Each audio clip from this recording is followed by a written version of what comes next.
true learning has been hidden from us for thousands of years. Now through the Spirit of the Lord, which He had to die on the cross for us to get this knowledge. If you knew the significance of why He went on that cross, man, you'd never look at that the same again.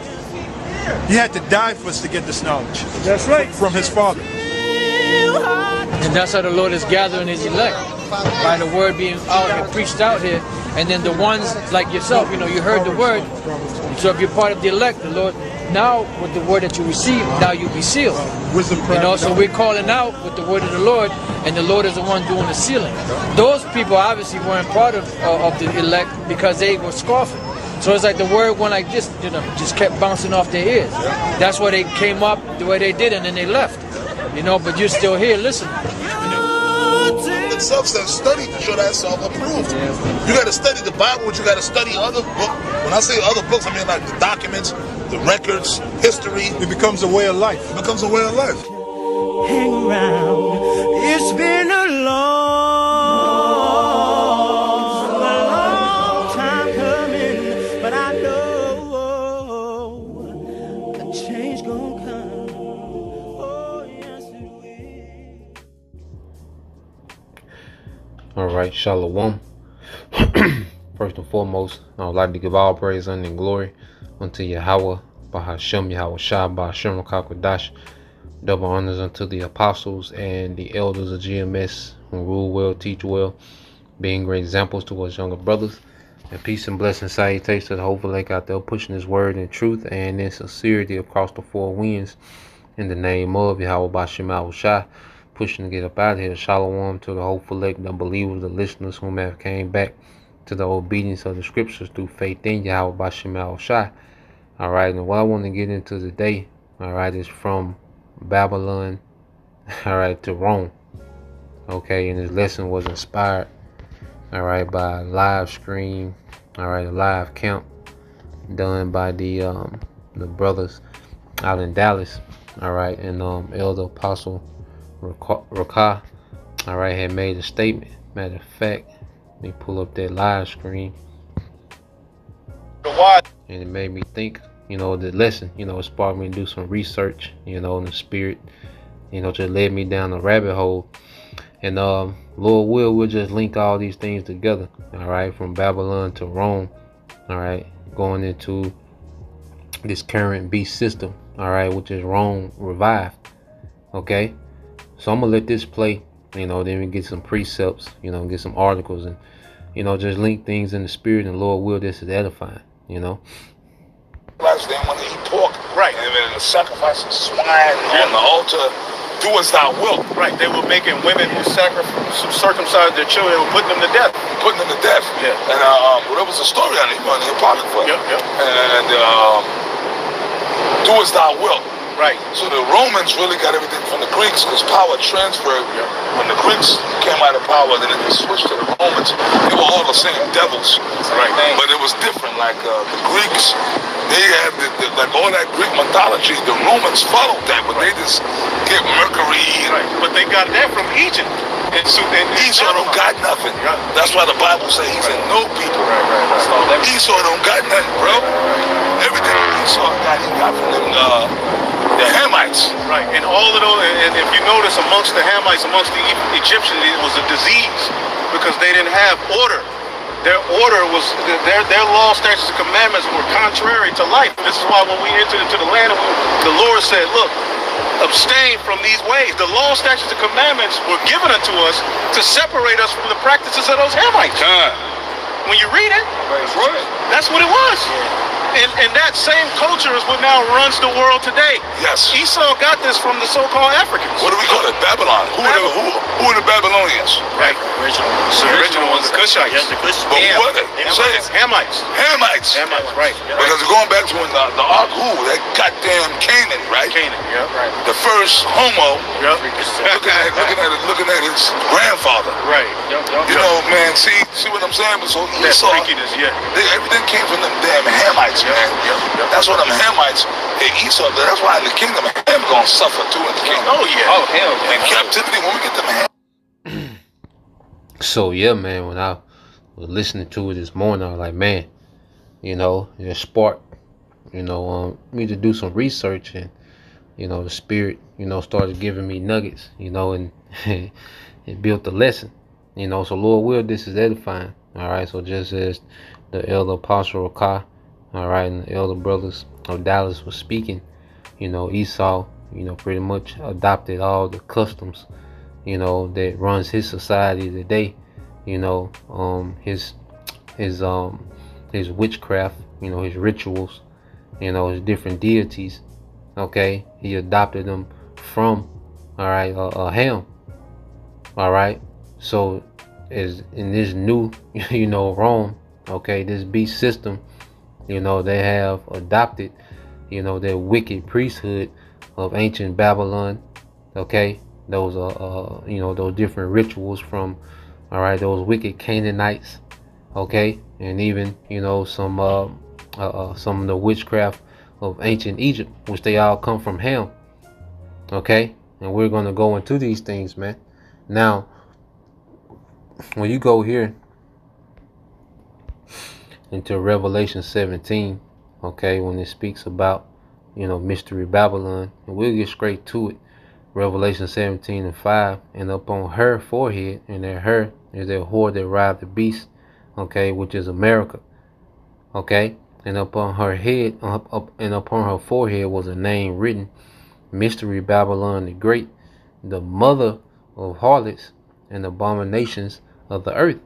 So when you go here, all right, in the blue letter, and you go into this word, all right, Babylon, all right, which is in the Hebrew is Babal, okay, which goes into confusion, all right, and there's no doubt, that this is a major kingdom of confusion, a major kingdom, okay, of confusion, man. Okay, so let's go here, and it says, allegorically, okay, of Rome as the most corrupt seat of idolatry and the enemy of Christianity. Now it says Christianity, but ultimately of Yahushua. Okay, because you go into, all right, the customs, all right, and the witchcraft of these Hamites, it was rooted in rebellion against Yahweh Bashim Yahushua. It was rooted in rebellion. Okay, and the Roman Catholic Church is nothing but a Babylonian priesthood. Okay, which embodies, all, the rebellion and idolatry of ancient Babylon. Okay, and Mystery Babylon being America, is the motherland, because it says it's the mother of harlots. And you go into the mother, okay, which is in the Greek is Strong's G 3384 Mater. All right, which is the source of something, the motherland, which is here in America. All right, the Vatican is not Babylon the Great. It's not Mystery Babylon. All right, now the Roman Catholic Church, their priesthood, is ultimately a Babylonian priesthood. Okay, but it's not, all right, Mystery Babylon. That's America. Okay, and then the Vatican, all right, the Roman Catholic Church, is the false prophet. Okay, within this beast system. Okay, but the Mystery Babylon itself is America. All right, and you go here, just to get that, because the Vatican plays a role, but it's not Mystery, all right, Babylon. All right, it's the false prophet. Revelation 16 and 13, it says, and I saw 3 unclean spirits like frogs come out of the mouth of the dragon, all right, which is pagan Rome, and out of the mouth of the beast, all right, which is current revived Rome, NATO, EU, and America. Okay, they rise the beast, and out of the mouth of the false prophet, which is, okay, the Vatican, the Roman Catholic Church, which is a Babylonian priesthood. Okay, and those 3 unclean spirits like frogs represent those 3, okay, city states. Okay, where you have London, the financial sector. Okay, you have Washington, all right, DC, which is a military all right, sector, and you have, all right, the Vatican, which is the false prophet. You know, because all these denominations of Christianity, even Islam, okay, which Islam and Christianity are the two biggest religions in the world. You know, over 3 billion, you know, people, you know, almost, you know, over a third of the world, okay, subscribe, you know, to those religions. Well, it all sprung out of Roman Catholicism, okay, which is the false prophet, okay, within this beast system. All right, and it operates under the order of an ancient Babylonian priesthood. Okay, and let's get the article, you know, to go into it. Now, this is from Chick Publications. All right, chick.com. All right, and it says Catholic priestcraft rooted in Babylonian idolatry.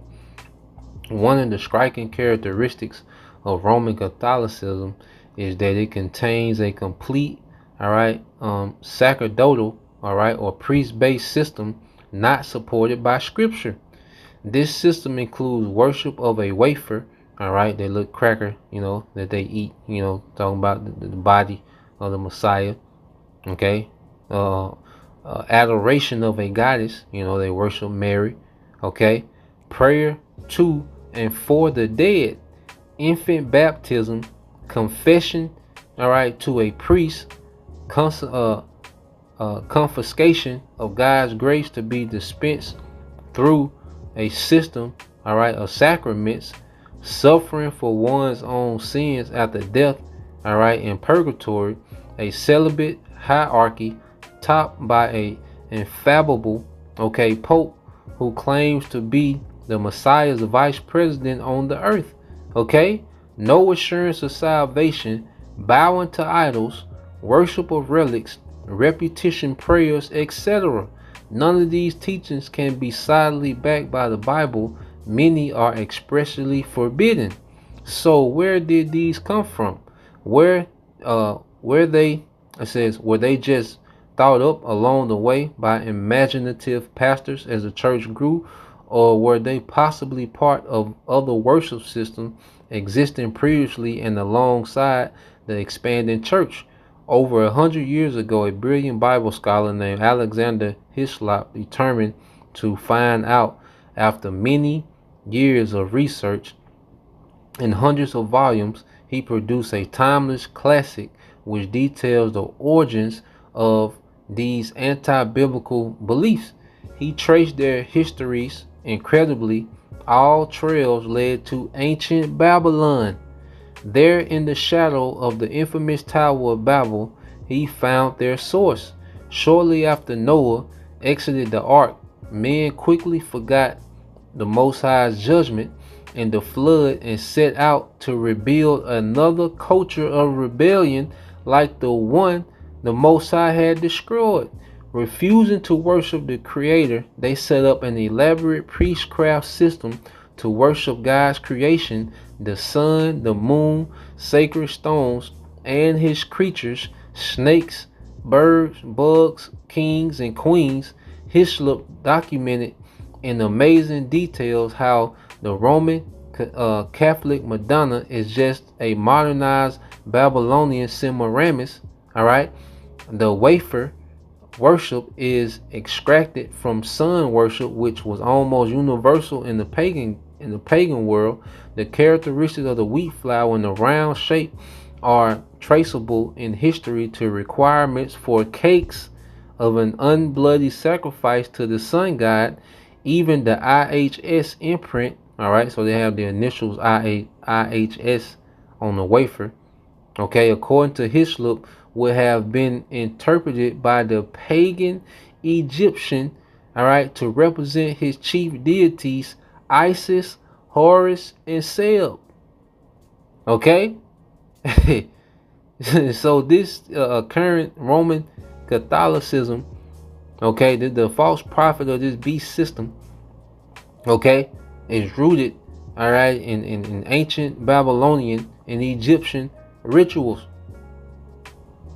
You see, worshiping, you know, the creation, okay, Amun Ra, you know, the sun god. Then you have some of their guys was half man, half beetle. Okay, half man, half eagle, half man, half dog. Okay, and it says part of the pagan ceremony included eating the ceremonial cakes. All right. It says the early apostate church leaders could not pass up the opportunity to pervert the meaning of the Lord's instructions at the Last Supper in order to tighten the bondage of the people to the priesthood. This power, all right, mechanism had been fine-tuned by the pagan priests for thousands of years. Hislop traces the papal, all right, system of sacramental grace obtained by good works and rituals back to a merit system which originated in Babylon under Nimrod and his queen. From there, it spread universally as an expanding population carried paganism into each new colony of mankind. Even baptismal regeneration was an early concept taught in Nimrod's system of rebellion. Hislop cites quotations from early writers describing pagan infant baptismal rites for not only cleansing from sin but exorcising demons. These ceremonies are strikingly similar to Roman Catholic infant baptism. Okay, and when you go from there, now let's go to these Hamites. All right, let's deal with these Hamites, man. When you go back to Genesis, okay, you know, chapter 10, which is a table of nations. So when you go to Genesis 10 and 8, and it says in Cush, okay, well, first let's start here. I says, and the sons of Ham were Cush, okay, because we're going to get into Cush, all right, which that's where the Babylonian empire would, you know, spring out of Cush, you know, right through Nimrod, Mizraim, okay. You have the Egyptian, okay, empire come out of Mizraim and Canaan, okay, and from the Canaanites you will get what? Sodom and Gomorrah, okay. All cultures of complete rebellion, witchcraft, and lewdness, man, freakism. Okay, it says in the sons, let me jump to 8. It says, and Cush begot Nimrod. He began to become a mighty one in the earth. You know, he became a king. You know, he became a leader, all right, of rebellion in the earth. And you go to Nimrod, okay, which is Namarad, all right, in the Hebrew, okay, Namarad, all right. When it says rebellion, okay, or the violent, all right, so his name itself means rebellion, okay, rebellion against what?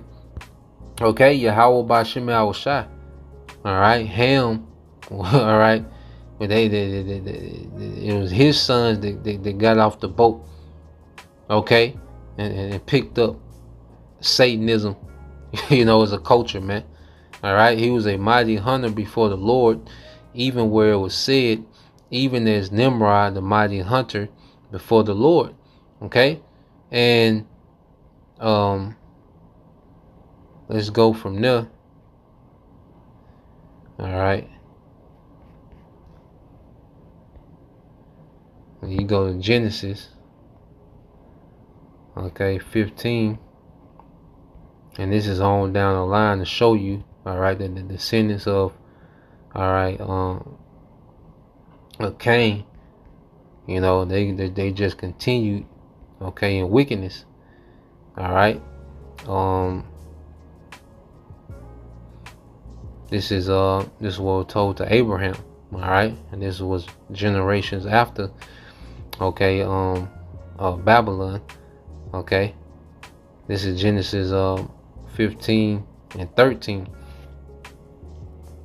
And it says, and he said unto Abram, know of a surety that thy seed shall be a stranger in the land that is not theirs, speaking of ancient Egypt, and shall serve them, and they shall afflict them 400 years.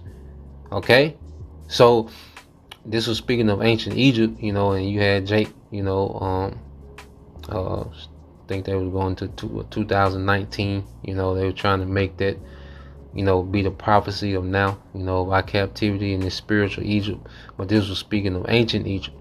Okay, it says, and also that nation whom they shall serve will I judge, and afterward shall they come out with great substance. You know, and that's what happened, you know, the first Exodus, you know, Exodus the 12th chapter, you know, chapter 13, you know, going to that great deliverance. Okay, the Passover. Okay, it says, and thou shalt go to thy fathers in peace, thou shalt be buried in a good old age, but in the fourth generation they shall come hither, for the iniquity of the Amorites is not yet full. And those Amorites, all right, are who? You know, because it was the Canaanites that was occupying that land, okay, while we was in captivity in Egypt. Okay, so for their whole captivity, they were just continuing in their wickedness, man. Okay, and so you go here, all right, which this is what is it? Amorites, which in the Hebrew is Amar, all right, Amariyah, all right, Amariyah, all right, which is one of the peoples of the east, Canaan, all right, and beyond the Jordan, disposed by Israelites, okay, excursion from Egypt, okay, one of the Canaanite tribes. You see? So the Most High was telling, all right, Abraham, you know, that the iniquity of the Amorites, okay, was not yet fulfilled, you know, so they was gonna have a time period, you know, to you know, just, matter of fact, let's read this in the NLT. It says, after 4 generations your descendants will return here to this land, for the sins of the Amorites do not yet warrant their destruction. Okay, so the Lord would allow, you know, a certain time, all right, for these Canaanites, you know, to do wickedness in their land, you know, before, you know, he will begin to, all right, remove them.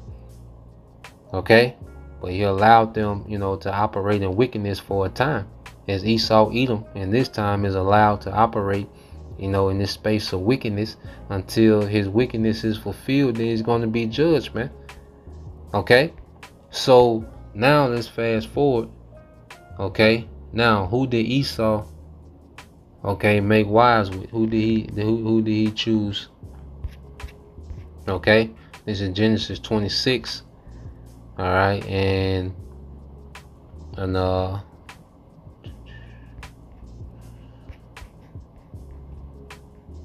in 34, it says, and Esau was 40 years old when he took wife Judith.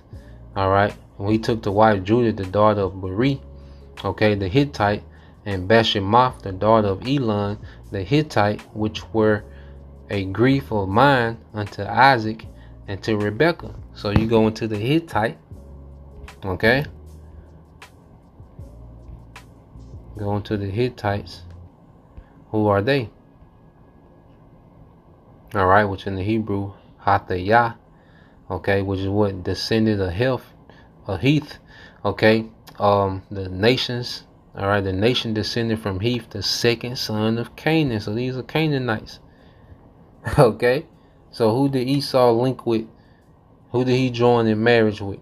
With Canaanites, man, Satanists. Okay, so this history goes way back. All right, he made marriage with Canaanites, man.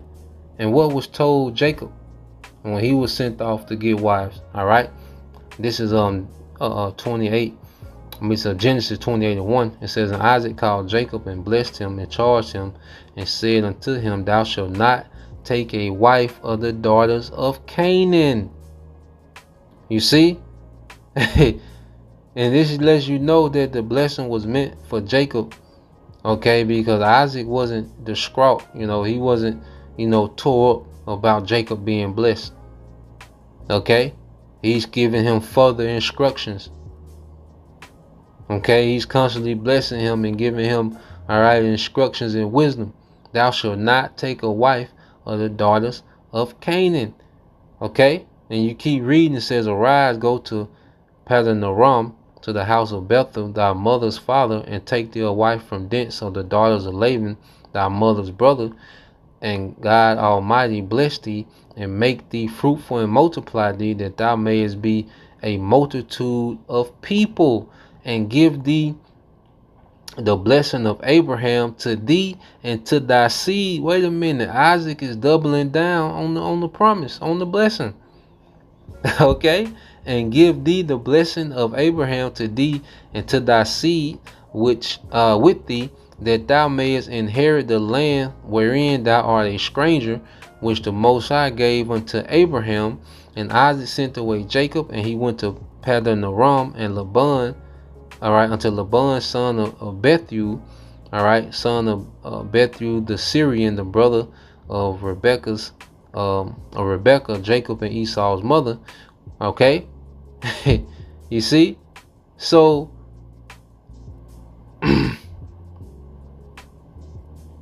let's see.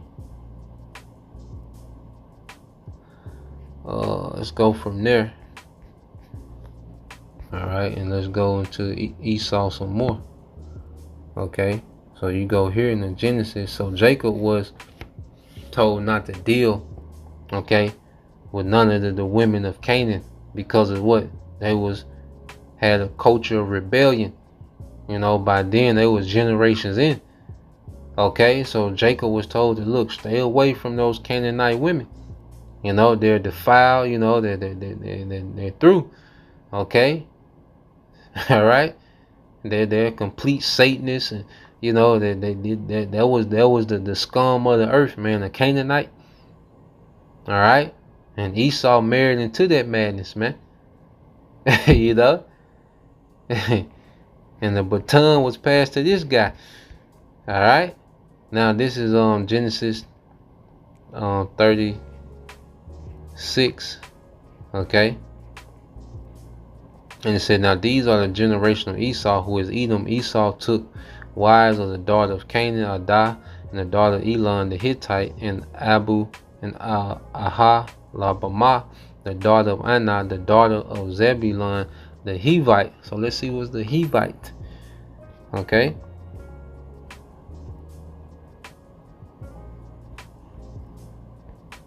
Hivite is what? Okay. 6th generation of the descendants of Canaan, the son of Ham. So he had 3 Canaanite wives, man. Okay, and you know it was some freakiness going on, man, in that marriage, man. Okay, crazy rituals, and you see, Esau, he was grafted in, man. You see. You know, and that's why it's just so natural for these devils today, you know, to be tapped into their Satanism, man. You know, they are the children of Satan, you know, themselves, man. Okay? You know, they are the seed of the wicked one, you know, but Ham, all right, got the party started. Okay? So, going from there, and as you go further, all right, as you keep going, one thing that we find that's constant is, you know, the warning to stay away from them damn Canaanites, man. Okay? Deuteronomy 7. Okay, and 1 it says, when the Lord thy power shall bring thee into the land whither thou goest. And see, you got Jake, you know, using Deuteronomy in 7, you know, to just, you know, cuss Jake out, you know, that's passing by. He might be with a heathen woman. She might be an actual heathen, just look like a heathen, either one, you know. But at the end of the day, first and foremost, all right, the nationality of the woman that the Israelite man is dealing with, that's his business, man. Okay, that has nothing to do with anything. All right, but when you go into Deuteronomy 7 and 1, you have to understand the history of what's going on. Okay, you surface Israelites, you know, you just out there for the gimmicks, and you know, just, you know, you just want to cause ruckus, you know, unnecessary ruckus, you know, because the word controversial, but you want to be out there being extra, you know, bringing out precepts, you know, to bag the madness. Nah, man, you got to have an understanding of the history and the context. There's a context that's going with Deuteronomy 7:1. There's a lot of history behind what's being said here, man. Okay, you can't just open the book at Deuteronomy 7, you know, and think that means that the Israelite man can't deal with a woman of another nation, man. All right, you just gotta grow up, man. Okay, this is Deuteronomy 7:1. It says, "And when the Lord thy power shall bring thee into the land whither thou goest to possess it, and have cast out many nations before thee, the Hittites." Okay, all right, there's one of the nations we've been going into, the Girgashites, the Amorites, all right, and the Canaanites, and the Perizzites, and the Hivites. Okay, another one of, you know, the nations of that was of the wife of Esau, and the Jebusites, 7 nations greater and mightier than thou. And when the Lord thy power shall deliver them before thee, thou shalt smite them and utterly destroy them. Thou shalt make no covenant with them, nor show mercy unto them, neither shalt thou make marriages with them. Thy daughter shalt not give thy daughter shalt thou not give unto his son, nor his daughter shalt thou take unto thy son, for they will turn away thy son from following me, that they may serve other gods. So will the anger of the Lord be kindled against you, and destroy thee suddenly. Okay, but thus shall ye deal with them. This is how you deal with them. You shall destroy their altars, and break down their images, and cut down their groves, and burn their graven images with fire. Okay, so this was the instructions dealing, okay, with this sect of Canaanites, man. Okay, and you go into Wisdom of Solomon, it goes into, okay, what they was into. Wisdom of Solomon 12:1, for thy incorruptible spirit is in all things, therefore chastenest thou them. And this is speaking of these Canaanites that was in the land. Okay, chastenest thou them by little and little that offend, and warnest them by putting them in remembrance wherein they have offended, that leaving their wickedness they might believe on thee, O Lord. For it was thy will to destroy by the hands of our father both those old inhabitants of the Holy Land, whom thou hatest for doing the most odious works of witchcraft and wicked sacrifices. Okay, and Esau has adopted all this madness, man. Okay, you see, this is what his priesthood of today is into, man. Okay, because there's a priesthood that's even above that Roman Catholic Church that we don't see. Okay, and they really do it. Okay, it says, and also those merciless murders of children, and devourers of man flesh, and the feast, it says, and the feast of blood, all right, cannibalism, with their priests out of the midst of their idolatrous crew, and the parents that killed with their own hands souls destitute of help, man. And all right, and even that this thing of abortion is a part of them rituals, man. Okay, that's why those abortion clinics. Okay, all right, or like the modern day Molech. Okay, so he has made this a culture, just like Elder Yashawama said. This is the culture, okay, that has become the norm in this society today, man. That ancient Canaanite, okay, Egyptian, Babylonian way. Okay, it says that the land which thou esteemest above all might receive a worthy colony of the Most High's children, you know, and that's why the Lord eventually, you know, he sent different, you know, plagues, okay, as you get into it, you know, and eventually he allowed Joshua to defeat, okay, you know, a lot of those Hamitic, okay, tribes, you know, that was in the land, on the way to the land, you know. It said, nevertheless, even those that those thou sparedest as men, and didst send wasps, forerunners of thine hosts, to destroy them by little and little. Okay? So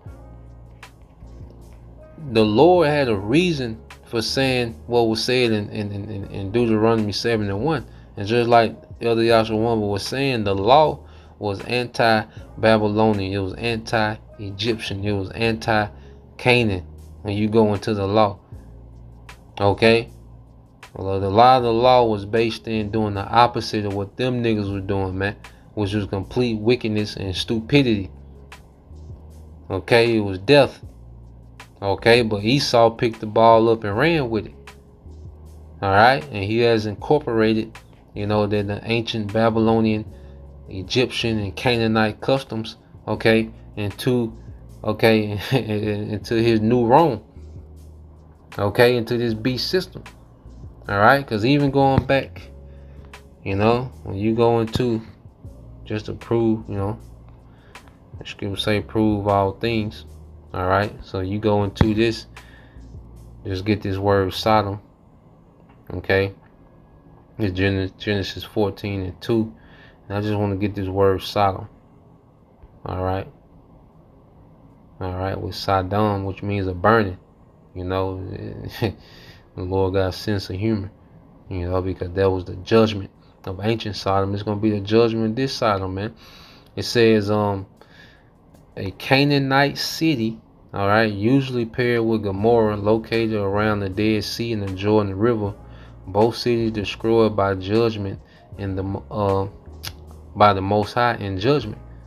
Okay, so it was a Canaanite city. So this is why when you go here, all right, and you go to Revelations 11, okay, Revelations 11 and 8. And it says, and their dead bodies shall lie in the street of the great city. We're speaking of us, as a people, We was in a dead state. We were spiritually dead, until we was revived. Okay? Which spiritually is called Sodom and Egypt. Okay? Where also our Lord was crucified. So now you see, all right, why the Lord ties in this new, all right, this new Rome, okay, unto these Hamitic kingdoms, okay, with Sodom, all right, was a kingdom of Canaan, okay, Egypt, a kingdom of Mizraim, okay, and Babylon being the kingdom of Cush. You see? So the Lord, all right, had these prophecies written, and they tied all these things together, man. Okay? And this is the society that we live in, complete rebellion and Satanism. Alright? But this is why also the Lord links that destruction of Sodom, okay, with this new Babylon. This is Isaiah 13:7. Okay? And this is what we seeing brewing in the earth, man. Alright, Isaiah 13:17. Behold, I will stir up the Medes, which are the Russians, against them, which shall not regard silverness for gold, they shall not delight in it. Okay, so as we see, the Russians being stirred up, alright, and this money system, is being transitioned to another money system, the American dollar. Okay, America will not have that leverage of the dollar too much longer because there's a global digital system coming. Okay, so these nations are not regarding, the sanctions of America, right, which is the daughter of Babylon, which is spiritual Sodom and Egypt. Okay, because the Lord is setting this place up for their destruction. Okay, so their bows also shall dash the young men to pieces, and they shall have no pity on the fruit of the womb. Their eyes shall not spare children. And speaking of the missiles, man.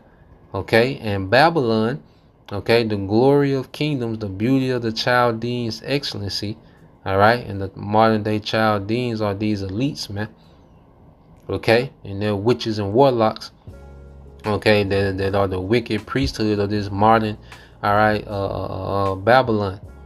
okay, of this spiritual Egypt, okay, of this revived Rome, okay. It says, shall be as when the Most High overthrew Sodom and Gomorrah, okay.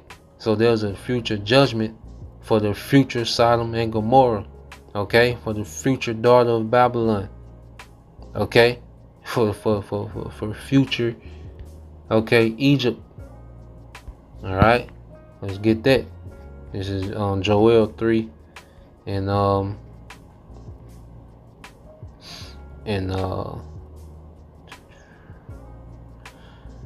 19, and it says Egypt, all right, shall be a desolation.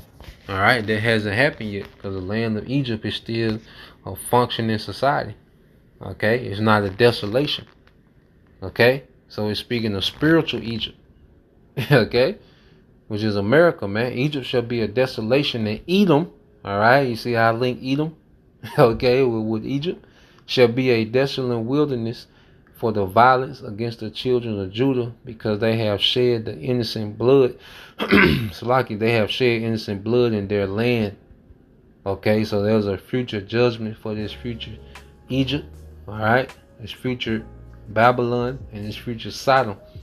Okay, so that's the point, man. Just wanted to go into that, like I say, a lesson inspired by the elders in Dallas live stream. Some things said by the elder Apostle Rakai, the elder brothers, that sparked, a study session, and it turned into a lesson. So Lord will, you was edified. Till next time, say Shalom. Kwam Yashala, Abad, Abad, soon. Shalom.